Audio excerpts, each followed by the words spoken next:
We're getting ready to roll the medium size of those 3 larger logs up onto these 6x6s. You can go back in the back and push, and I've only got them on some small cedars.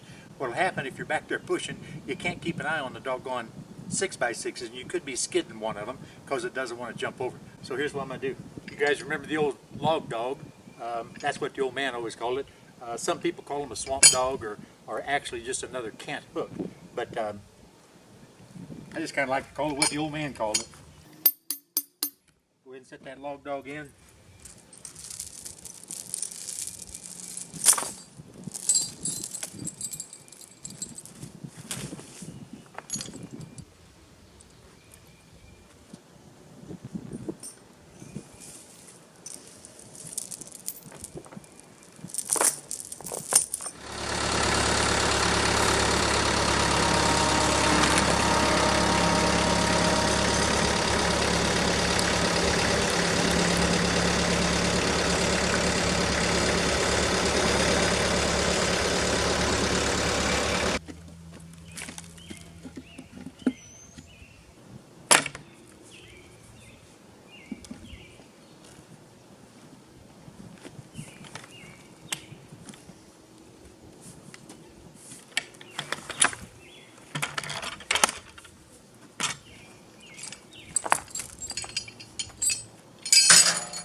Now comes the great fun of stripping all the bark off this thing. If the tree's been down for a year or so, the bark comes off pretty easily, and I found that instead of an axe, this works really quite well. Still aggravating.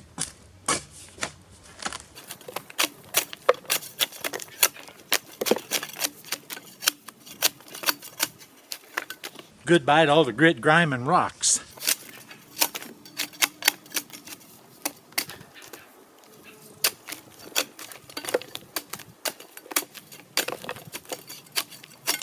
Well, now that I got all the bark off of it, time to go get the guide and go ahead and mount the guide all nice and level and go back to business of making our first slab off of this thing here.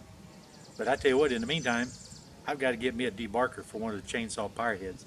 This doing it by hand is kind of a pain. It took me 10 minutes to pop this off of here.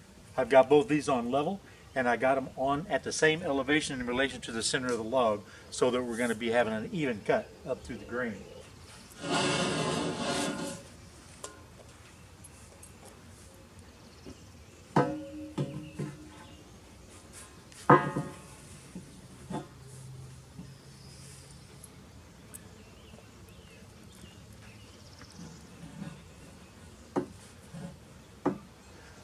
Got to cut a little hump off down there. May as well check the other side first.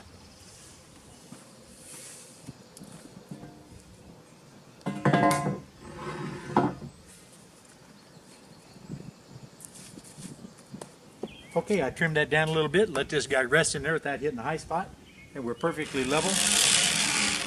For the full length of the guide rails, we're perfectly level. I did, however, decide that I do have a design flaw in this right here. If you notice, this is really close to the top of the log, which is why I had to chop that off.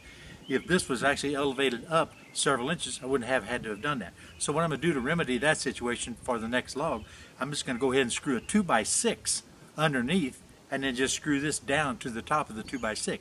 That'll give me 5.5 more inches so I can elevate this and just drop the Alaskan mill down just a little bit further. That way I don't have to worry about cutting the knots off and taking humps and stuff off of the log to make it pass.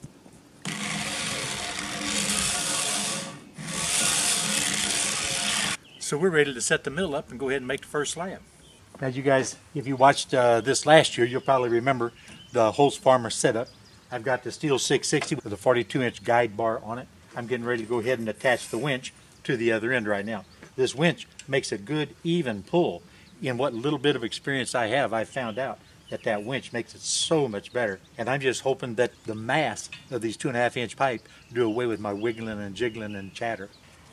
That's pretty cool. Just give this thing a flip.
Got to drive my wedges in just a little bit farther so I can get the blade out the rest of the way. So I can get the guide bar out.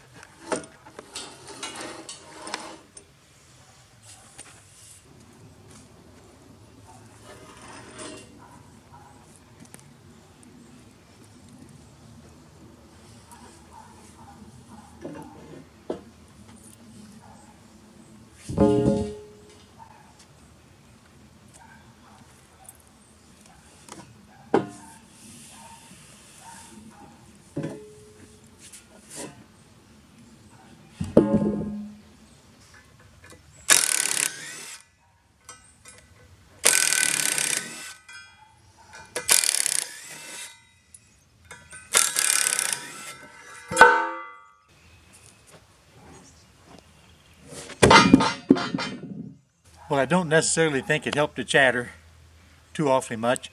That's okay. It's some pretty good looking oak the way it is. But you know what? This has kind of got me thinking I'm going to have to get that 24-inch planer. I got an old 24-inch planer from about 1915 or 1920. I need to rig that thing up to operate off a flat belt on the tractor. I'm going to have to hook that thing up. So at any rate, it doesn't look bad at all. Well, guys, this is all I had time to do, just one slab for the day. So this is Tractor Man 44, and I'm out of here.